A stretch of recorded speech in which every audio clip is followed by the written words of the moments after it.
Hello everyone, welcome back to my YouTube channel. So guys, आज की इस video में हम करेंगे CES प्रोडक्शन फंक्शन। सो देखिए, सबसे पहले हम इंट्रो करेंगे। CES मींस कांस्टेंट इलास्टिसिटी और सब्स्टिट्यूशन। कांस्टेंट इलास्टिसिटी और सब्स्टिट्यूशन के कॉन्सेप्ट को सबसे पहले यूज किया था स्वाइन एंड सोलो ने। एंड देन इसको फर्दर पॉपुलर किसने किया था? एरो, कैनरी एंड मेनहांस ने। एंड देन फिर इन चारों का एक जॉइंट आर्टिकल आया था, वो क्या है? Capital and labour substitution and economic efficiency, जो कि पब्लिश हुआ था 1960। हम याद रख सकते हैं स्मैक के नेम से। S A Solo and M Minhas, A Arrow and C Canary. Then आगे देखिए, जो CES प्रोडक्शन फंक्शन है ये उसकी जर्नल फॉर्म है। इस तरह से लिखा जाता है CES प्रोडक्शन फंक्शन। तो देखिए, यहाँ पर जो Q है वो बताता है आउटपुट को, K कैपिटल को शो करता है एंड L लेबर को शो करता है। एंड जो A बाहर दिया हुआ है ये है एफिशिएंसी पैरामीटर, जो कि टेक्नोलॉजी को बताता है। टेक्नोलॉजी की वजह से हमारी प्रोडक्शन की प्रोसेस में किस तरह का चेंज आता है वो बताता है A। एंड देन यहाँ पे जो अल्फा 1 एंड अल्फा 2 हैं वो बताते हैं डिस्ट्रीब्यूशन पैरामीटर को।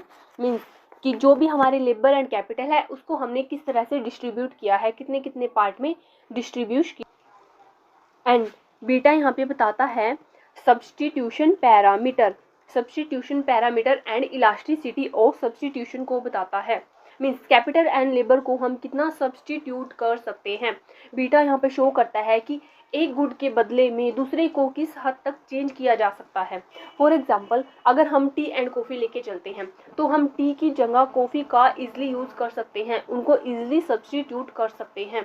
तो अगर उसका सब्स्टिट्यूशन इजी है तो उसकी इलास्टिसिटी भी हाई होगी। इसी तरह से अगर हम मौसमी की जूस की जगह संतरे का जूस पीते हैं तो वहाँ पर भी उनका सब्स्टिट्यूट करना इजी होगा एंड वहाँ पर भी इलास्टिसिटी हाई होगी। इसी तरह से अगर हम कुछ ऐसी गुड्स लेते हैं जिनका सब्स्टिट्यूशन करना इजी नहीं है, जिनको एक दूसरे की जगह यूज़ करना इजी नहीं है, तो वहाँ पर इलास्टिसिटी कम होगी। इलास्टिसिटी हाई कब होगी? अगर उनका सब्स्टिट्यूट करना गुड्स को इजी हो।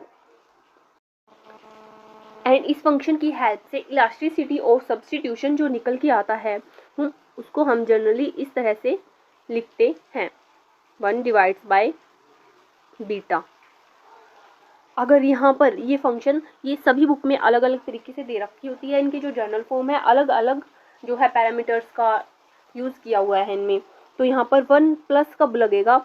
अगर ये फंक्शन माइनस में है, जैसे k की पावर माइनस बीटा, l की पावर माइनस बीटा। इसी तरह से -h divides by beta, minus में हो फंक्शन तो ये प्लस का आएगा इधर साइन। अगर ये प्लस में है तो हमारा फंक्शन निकल के आता है सब्स्टिट्यूशन, इलास्टिसिटी और सब्स्टिट्यूशन निकल के आता है 1 माइनस बीटा।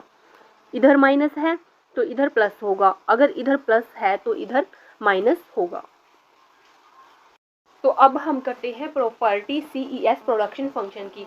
तो फर्स्ट प्रॉपर्टी क्या है? The elasticity of substitution between capital and labour is 1 divides by 1 plus beta. And next property, हम इसको सोल्व कर सकते हैं, जो हमारा जर्नल फॉर्म होती है उसको सोल्व करके ही हमारा जो है ये निकल के आता है, ये फंक्शन निकल के आता है। तो नेक्स्ट क्या है इसकी प्रॉपर्टी? जो इलास्टिसिटी और सब्स्टिट्यूशन है वो वेरी करता है 0 टू इन्फिनिटी तक। तो इसी क्वेश्चन में देखिए, जो इलास्टिसिटी और सब्स्टिट्यूशन की वैल्यू है वो डिपेंड करेगी बीटा की वैल्यू पर। बीटा की वैल्यू क्या होगी उसके अकॉर्डिंग हमारा इलास्टिसिटी और सब्स्टिट्यूशन निकल के आता है। फॉर एग्जांपल, अगर बीटा की वैल्यू -1 हो तो हम यहाँ पर क्या है, बीटा की वैल्यू पुट करते हैं 1 डिवाइड्स बाय 1, बीटा की जगह क्या आएगा -1। तो यहाँ पर क्या निकल के आया? 1 डिवाइड्स बाय 0। तो 1/0 होता है इन्फिनिटी। तो आंसर में यही निकल के आया है कि अगर बीटा की वैल्यू -1 है, अगर ये फंक्शन गिवन हो तो वैल्यू क्या निकल के आएगी? इन्फिनिटी। उस केस में हमारा इलास्टिसिटी ऑफ सब्स्टिट्यूशन आता है इन्फिनिटी। एंड और अगर बीटा की वैल्यू 0 हो तो इलास्टिसिटी एंड सब्स्टिट्यूशन क्या निकल के आएगा? 1 डिवाइड्स बाय में 1 प्लस 0, तो 1 divides by 1 is equals to 1। तो इलास्टिसिटी और सब्स्टिट्यूशन निकल के आया है इधर 1। एंड अगर बीटा की वैल्यू हो इन्फिनिटी तो इलास्टिसिटी और सब्स्टिट्यूशन क्या निकल के आएगा? तो elasticity of 1 divide by 1 plus infinity and 1 divide by infinity होता है 0। तो यहाँ पे इलास्टिसिटी ऑफ सब्स्टिट्यूशन निकल के आया है 0। तो बीटा की वैल्यू हमारी नहीं, इलास्टिसिटी ऑफ सब्स्टिट्यूशन की वैल्यू डिपेंड करती है बीटा की वैल्यू पर। जो हम बीटा की वैल्यू पुट करते जाएंगे वैसे ही इस इक्वेशन को सोल्व करेंगे एंड इलास्टिसिटी ऑफ सब्स्टिट्यूशन निकल कर आ जाए। नेक्स्ट प्रॉपर्टी है the production function is homogeneous of degree 1 अगर h की वैल्यू 1 है। तो CES प्रोडक्शन फंक्शन इस तरह से लिखा जाएगा, इस तरह से ही होता है इसकी जनरल फॉर्म जो हमने की है। एंड तो अब हम इसको क्या है होमोजीनियस प्रूव करके दिखाएंगे, जैसे कि हमने कॉब डगलस प्रोडक्शन फंक्शन में किया था। क्या किया था, किसी भी एक कांस्टेंट टर्म के साथ मल्टीप्लाई किया था बोथ साइड एंड देन उसको सोल्व करके हमारी जो है फिर दोनों साइड की इक्वेशन सेम आ गई थी, वहाँ से हमारा निकल गया था ये फंक्शन।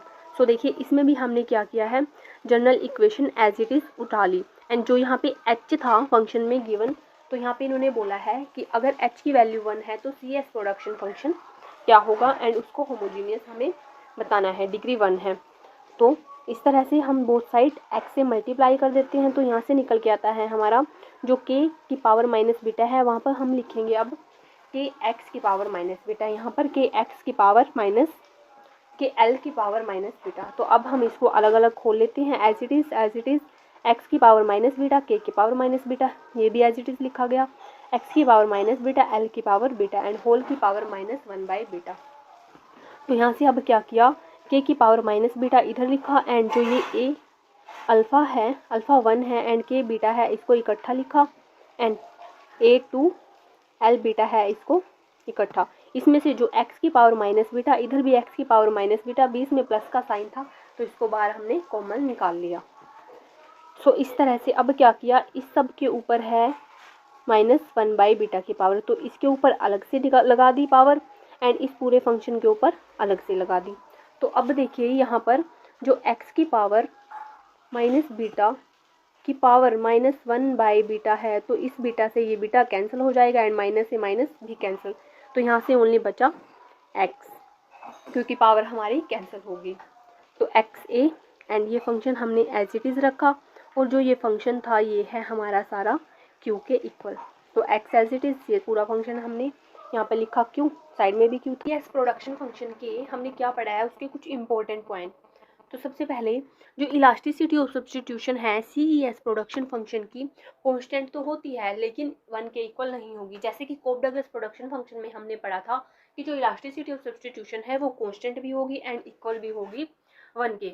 तो इसकी इलास्टिसिटी जैसे कि हमारा जो गिवन फंक्शन है इस फॉर्म में दिया हुआ है, तो यहाँ पर हम हमारी जो h की वैल्यू है इसके अकॉर्डिंग हम देख सकते हैं कि जो हमारी इलास्टिसिटी है वो क्या रहेगी। अगर h की वैल्यू ग्रेटर देन है 1 से तो उस केस में होता है इंक्रीजिंग रिटर्न टू स्केल, अगर h की वैल्यू लेस देन है 1 से तो decreasing return to scale and अगर h की वैल्यू इक्वल है 1 के तो वो होगा कांस्टेंट रिटर्न टू स्केल की कंडीशन को बताएगी, जो कि कॉब डगलस प्रोडक्शन फंक्शन को भी शो करता है। तो एंड h हमें क्या बताता है, डिग्री ऑफ होमोजेनिटी के बारे में बताता है। सो देखिए तो यहाँ पे यही है कि h की वैल्यू अगर ग्रेटर देन होगी 1 से तो वो बताएगी इंक्रीजिंग रिटर्न टू स्केल को।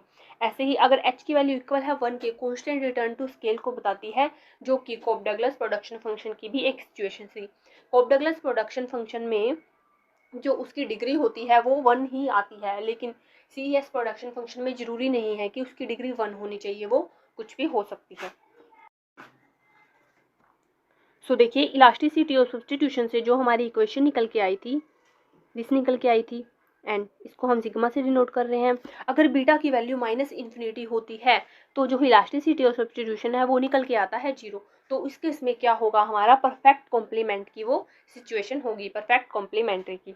एंड अगर बीटा की वैल्यू 0 हो जाती है, बीटा की वैल्यू 0 होने पर सिग्मा की वैल्यू होगी 1, यानी कि इलास्टिसिटी और सब्स्टिट्यूशन होगा 1, तो वो सिचुएशन होगी हमारी कॉब डगलस प्रोडक्शन फंक्शन की। एंड अगर इलास्टिसिटी और सब्स्टिट्यूशन आ जाता है, माइनस बीटा की वैल्यू आ जाती है -1 आएगी, तो यहाँ पर 1 डिवाइड्स बाई 0, तो यहाँ पर जो हमारा इलास्टिसिटी और सब्स्टिट्यूशन है वो होगा इन्फिनिटी, क्योंकि 1/0 होता है इन्फिनिटी के इक्वल। तो ये सिचुएशन बताती है हमें परफेक्ट सब्स्टिट्यूट के बारे में। तो ये कुछ इंपॉर्टेंट पॉइंट थे CES